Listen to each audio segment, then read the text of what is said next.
He pointed at me, a night janitor with a mop and cracked knuckles, and asked for my take on a $30 billion merger.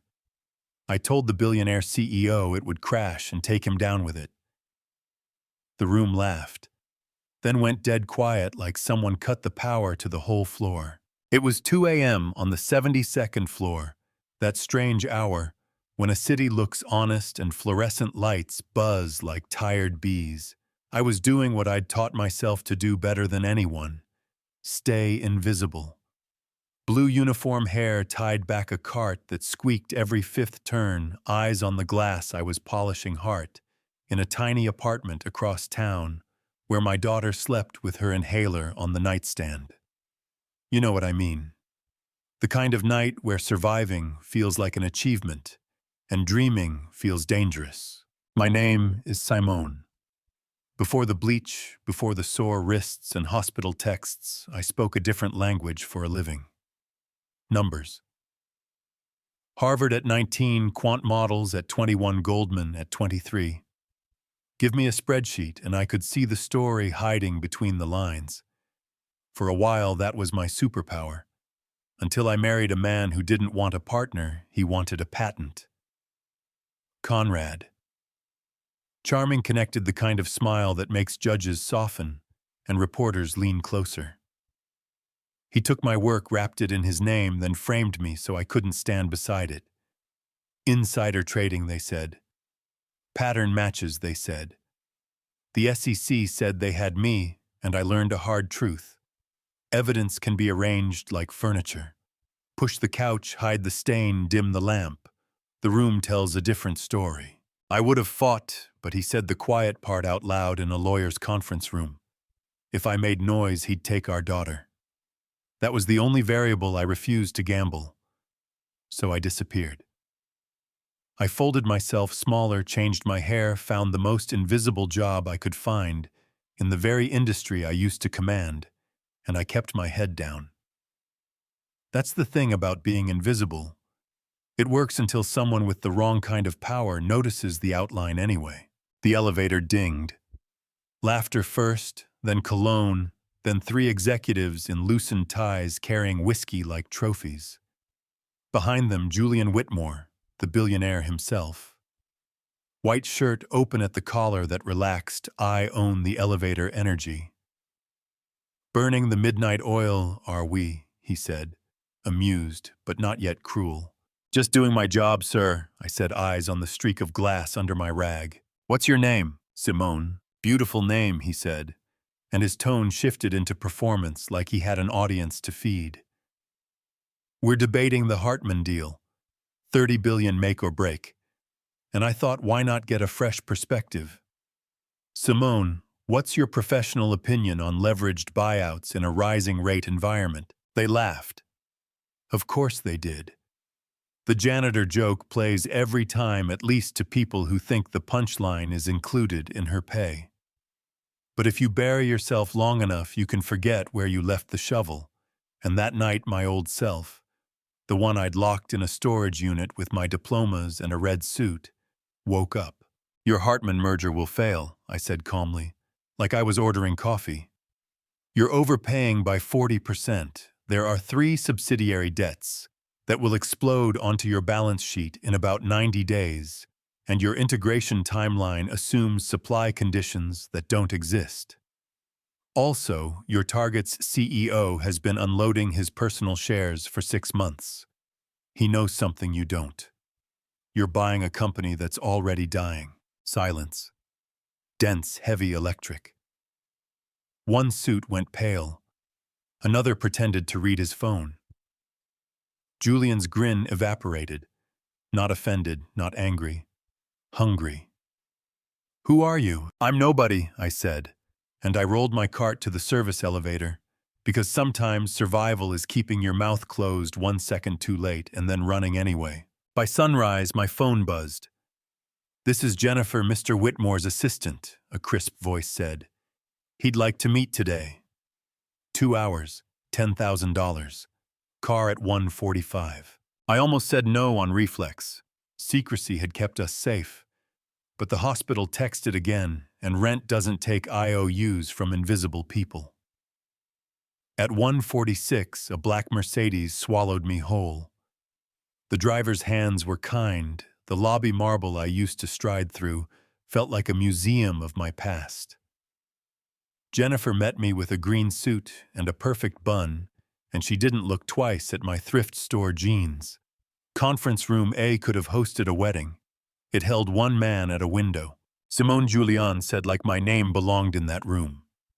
Everything you said last night checked out. He slid me a tablet. How did you see it? Public filings footnotes the way the CFO's hand twitches when he lies, I said, and tucked a smile back in my pocket. Here's the offer, he said. 2 hours, 10,000 today. If you save the deal, 100,000. If you help us exit 50, no photos, no paper trail with your name, you can walk any time. One more thing, the transfer hits now. My phone buzzed. 15,000. You said 10, I murmured. I was wrong, he said. You needed more yesterday. He said it like he was fixing a crooked frame, like generosity was logistics, not pity. It didn't erase the past, but it knocked some of the air back into my lungs. I took the files home and opened them on a chipped kitchen table while my daughter Brianna slept in our one-room apartment, where you could hear the neighbors argue through thin walls. Within an hour, I saw the path. In 2, the plan wrote itself. In 3, I had a restructuring pitch that wouldn't just save the merger. It could double its value over 18 months. I kissed Brianna's forehead and whispered maybe we're going to be okay. The next morning, Jennifer handed me a garment bag with a note in neat handwriting. You'll be in rooms that forget who you are. This is armor. Inside, a red suit. Not showy, just right. I put it on and saw the ghost of myself I'd been avoiding. It didn't hurt the way I expected. It felt like standing up. In the briefing, Julian introduced me to his leaders as Dr. Simone Patterson, special consultant. He said it in a voice that moved doubters off the field. Tom, the integration lead with tired eyes and a spine made of skepticism, crossed his arms. We've got this, he said. Then you won't mind me confirming, I said, moving to the whiteboard. You're projecting 6 months. Hartman's payroll system is from 1997. Yours is modern. They don't talk. Unless you plan to hand-key payroll for 4,000 people, please don't. You're at 18 to 24 months. So we stage it. Phase 1, acquire the profitable division with modern systems, integrate in 4 months. Phase 2, keep the legacy lines semi-independent for 12 months, while we rebuild infrastructure. Phase 3, integrate properly. Upfront cost, down 40%, integration risk, down 80%. Now we're acting like adults. Tom's face did the 5 stages of grief in 2 minutes, then landed on respect. The room shifted. It wasn't just what I said. It was that I said it like their time mattered, like no one needed to be humiliated to be corrected. Julian stayed quiet near the back present, without hovering. That told me more about him than his penthouse ever would. The days blurred. Jennifer guarded my calendar like a hawk. Julian made sure I ate lunch and left before midnight. He set up a car service, and when I bristled, he said, "If you're worried about buses, I don't get your brain at full power. That's selfish on my part. Let me be selfish." He arranged a temporary apartment with 2 bedrooms, sunlight doors that locked without bargaining, and a pharmacy account so Brianna's medication didn't require a miracle. He did it without turning me into a project which matters more than people think. Then the phone call came. We were 5 minutes from presenting to the board, my slides lined up like dominoes, when a Lagos country code slid across my screen. I felt the blood drain from my hands. Simone, the voice said, familiar, smug, sharpened by distance. Or should I call you the janitor? Conrad wants his research back. 48 hours. Or we file for custody and win. You're working under false pretenses, sweetheart. Judges love that. Click. Panic is loud. It stomps around your ribs and bangs on the inside of your skull. I walked into the hallway and told Julian I had to go now. Sorry. Thank you, goodbye. He blinked once, twice, then asked the question that snapped the trap shut. Was that Conrad? I froze. How do you know that name? I asked, and it came out more like a warning than a question. Because I started looking the night we met, he said. Because nothing about you fits a blue uniform. Because I called someone I trust and a lawyer who terrifies me in good ways. Simone. I know what he did to you. I know what he threatened. And I'm not asking. I'm putting a protection team on Brianna and a car at her school right now. We're going to get your daughter, and then we're going somewhere safe while we finish this properly. Twist. I wanted to argue I did, but there was a steadiness in his eyes I recognized. The kind people wear when they've decided to be a wall. We drove to Brianna's school to a safe house 2 hours out with trees and cameras and guards who looked like they slept in their boots. Mr. Rodriguez, the doorman from our old building, insisted on coming. Like a spy movie, Brianna whispered, clutching my hand. The boring kind where the good guys follow the rules, Julian smiled. She believed him. Kids know where the safe is in a room. That night by the fire, I told him everything I hadn't said out loud in 7 years. The rush of early success, the marriage that turned into a merger. I didn't consent to the sting of handcuffs and headlines, the choice between my name and my child, the evidence I'd been collecting in the dark like a squirrel with contraband. He listened with his hands flat on his knees, like he was making sure he didn't reach for anything that wasn't his to take. Good, he said quietly when I finished. Because we're not alone.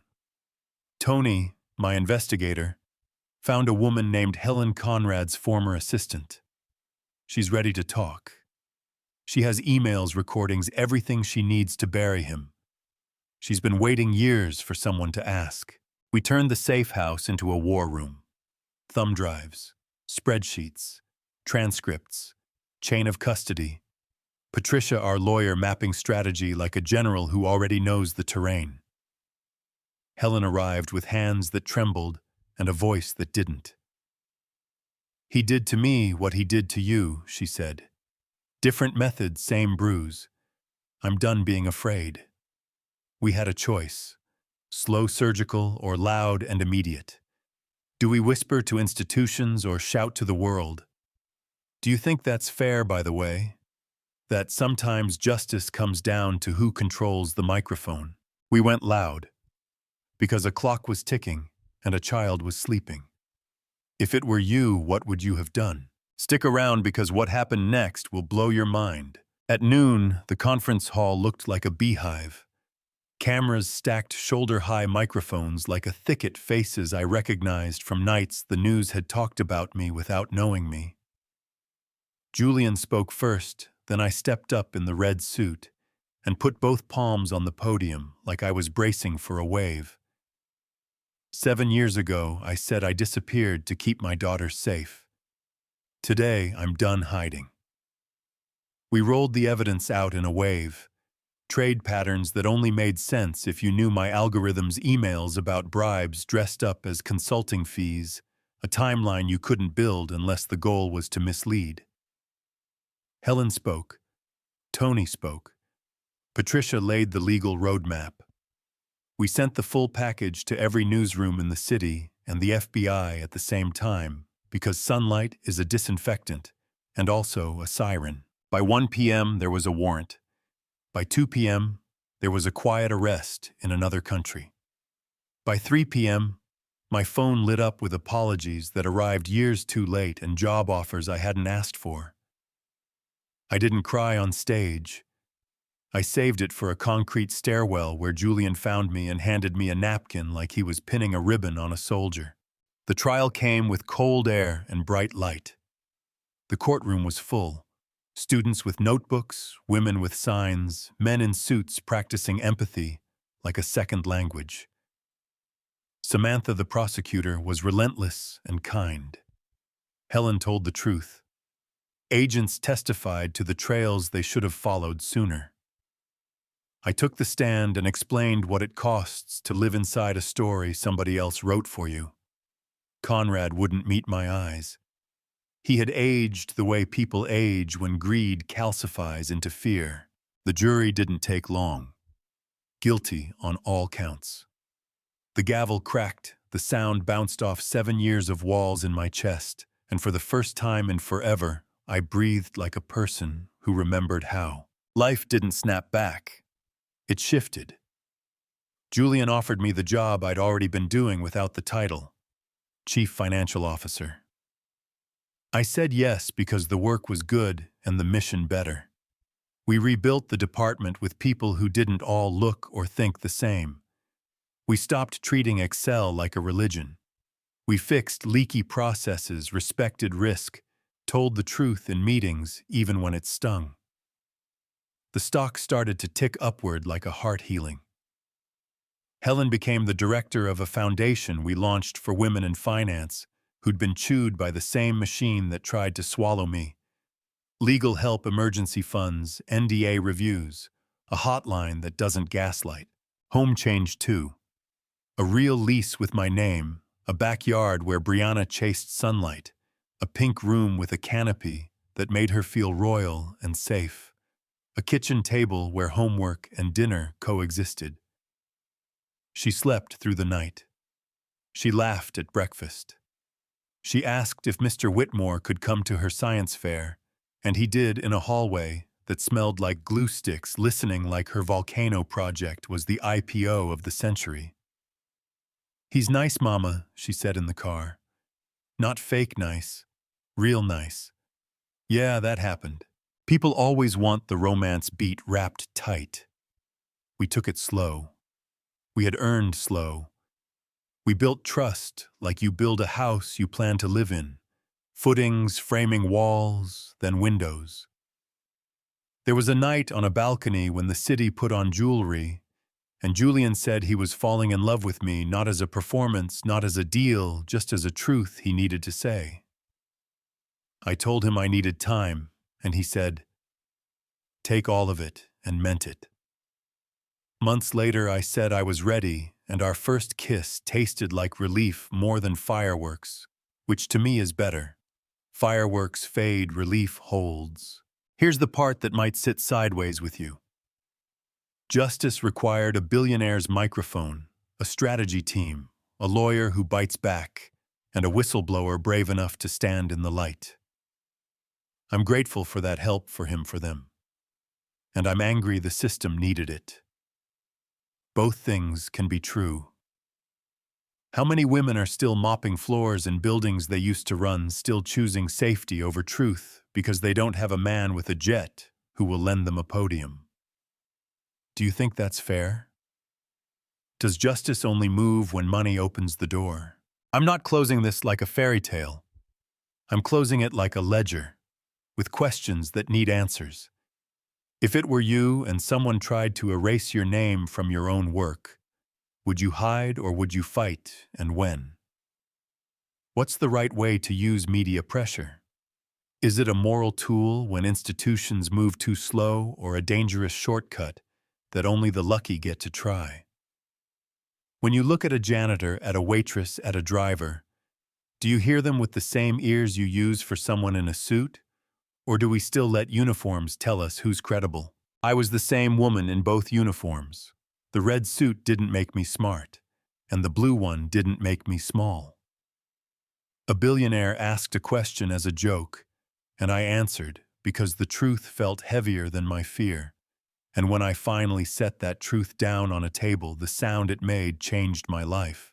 If this story hit something in you, if you've been underestimated, if you've had to choose between silence and survival, if you've watched someone take credit for your work and tell you to smile, I want to hear from you.